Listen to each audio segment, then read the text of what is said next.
तो वो मैंने कांटेक्ट किया काफ़ी वेबसाइट्स को देख के ना, वेगजूक्ट है और इमोवेल्ट है, इमो स्काउट, इस तरह की वेबसाइट्स हैं, उनको मैंने देख के मतलब लैंडलॉर्ड से रब्ता करके वो किया। वो मेरा प्राइवेट है।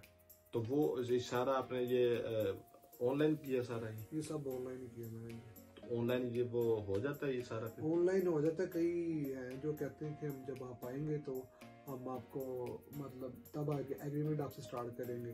तो वो कई ऑनलाइन व्यूइंग भी होती है। कई कहते हैं जब आप आएंगे तो, मेरे केस में मेरे बंदा एक ऑनलाइन मिल गया था। अच्छा। अभी उसको मैंने डिपॉजिट नहीं दिया। डिपॉजिट का वो जब जाऊंगा देख के फिर मैं डिपॉजिट उसको दूंगा, फिर ही वहाँ रहना शुरू करूंगा। अच्छा, जब आपने इसमें अप्लाई किया और आपको फिर ये कैसे पता चला कि आपका वहाँ पर रजिस्ट्रेशन हो गई है? मेल आती है या फोन आता है या क्या सिस्टम होता है जब आप अप्लाई करते हैं फिर आपकी वो अप्रूवल जो आती है वहाँ? वीजा की बात कर, ये बेसिकली मेल तो नहीं आती इसकी। मेरे का मेल तो रिजेक्शन की आती है, अल्लाह माफ करे। मेल नहीं आती इसकी वीजे की आपको डायरेक्ट आपके घर पासपोर्ट ही आता है। मेरा 21 दिनों में मुझे लग रहा था कि डिले हो जाएगा, क्योंकि मेरे से पहले काफी बच्चों का ना यही काफी 5-6 माह से सेम केस में, मतलब जो सेम यूनिवर्सिटी सेम केस था, तो डिले हो रहे थे।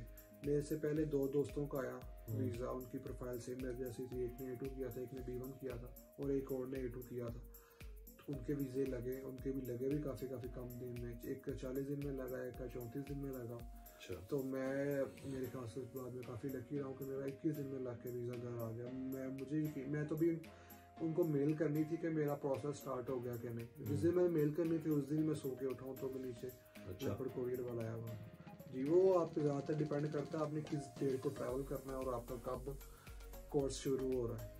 तो मैं इस चीज में काफी कॉन्फिडेंट था कि नहीं यार, मेरी डॉक्यूमेंटेशन बिल्कुल सेम है। मेरा केस मेरे दोस्तों से काफी ज्यादा मिलता है, उनके भी नंबर अच्छे थे, 90% एज है, 80% एज है। तो मैं इस चीज में कॉन्फिडेंट था कि नहीं इंशाल्लाह अल्लाह करम करेगा। तो अल्लाह ने करम किया। तो मुझे ये बताएं, ये इसके लिए कितने एक्सपेंसेस की जरूरत होती है और आपका यहाँ पे कितना एक्सपेंस आ चुका है यहाँ पे? एक्सपेंसेस तो सबसे जो बड़ा एक्सपेंस है वो है ब्लाउड अकाउंट का, 10,332 यूरो। आपने वो ब्लाउड करवाने होते हैं। एम्बेसी की वेबसाइट पे कंपनी है, उनके साथ आप कर सकते हैं। फिर डीबा है सबसे फेमस, उसके बाद कोरैकल है, उसके बाद इस तरह के 2-3 और है। यूबीएल पे जा सकते हो आप। तो ये ब्लाउड पैसे करवाने होते हैं। ये मेरे आजकल 21 लाख को बन रहा है, जब मैंने किया तब 20 लाख था। यूरो के रेट पे डिपेंड करता है। दूसरा आपने जो लैंग्वेज की, लैंग्वेज का एक लेवल का 20-25 हजार है। एनीमेरिका उससे सस्ते भी हैं, लाहौर में काफी ज्यादा है। तो ये 20-25 हजार इसका एक लेवल का। 3 लेवल, एक लेवल से आगे एक पेपर भी 26 हजार का इसका, अगर आपने जो सा पेपर देना है। तो उसके अलावा आपने वीजा फीस हो गई, टिकट हो गई, आपने जो साथ लेके जाने हैं अपने मतलब इनिशियल चार्ज खर्चों के लिए। तो ये मेरे ख्याल से टोटल अभी तक 20 लाख की टिकट 26 लाख तक लग गया।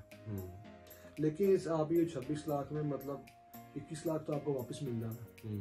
तो बाकी खर्चा आपका 4-5 लाख का खर्चा है, तो वो मेरे ख्याल से ज्यादा नहीं। तो ये जर्मनी जो गवर्नमेंट है वो आपको वापस करती है या यूनिवर्सिटी आपको वापस करती है? नहीं, यूनिवर्सिटी का इसमें कोई रोल नहीं है। जर्मन गवर्नमेंट से वो एफिलिएटेड है, मतलब वो उनका कोई इस तरह का सीन नहीं है कि वो भाग जाएंगे, इस तरह का सीन है। एक कंफर्म वापसी होते हैं। प्राइवेट बैंक, प्राइवेट कंपनीज है।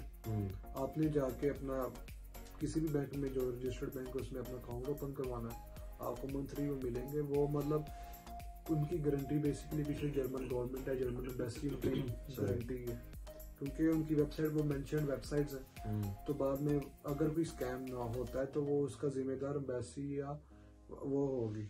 लेकिन आपने उनके अलावा जाना नहीं है ना, उसका उन कंपनीज में जाना है जो एम्बेसी ने मेंशन की है। उसके अलावा जाएंगे फिर तो खतरा है। तो ये आपको जब एम्बेसी में बुलाते हैं जी, तो ये पूछना ये चाह रहा था कि एम्बेसी में आप किस तरह जाते हैं? आपको फोन आता है या आपको डेट दी जाती है मेल पे कि आप फलाने तरीके को एम्बेसी में आए, इंटरव्यू के लिए आए, और ये क्या तरीकेकार होता है? ये आपने ना अपॉइंटमेंट बुक करनी होती है, वेबसाइट है उनकी, जर्मन एम्बेसी इस्लामाबाद की। कराची में डिफरेंट सिनेरियो है, इस्लामाबाद में डिफरेंट सिनेरियो है। इस्लामाबाद में आपने ऑनलाइन बुकिंग करनी होती है अपॉइंटमेंट की स्लॉट के लिए। तो ये और इसका टाइम का भी काफ़ी डिफरेंस है। अभी तो मेरे ख्याल से बैचलर्स के 3-4 माह हो गए हैं मेरे बाद इनके अपॉइंटमेंट नहीं आई। मेरी 3 माह बाद 2.5 माह बाद अपॉइंटमेंट आई थी।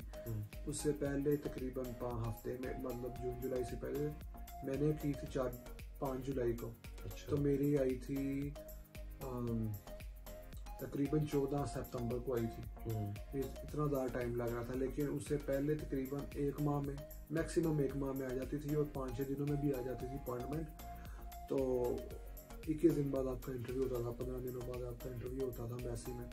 ये सारा मेल वाला सिस्टम है, अपने सारा डाटा अपना डालना है, अपनी ईमेल देनी है वैलिड जो आपकी एक्टिव हो, तो आपको टाइम स्लॉट पर रहता है। ये ज़्यादातर ना प्रायोरिटी होती है।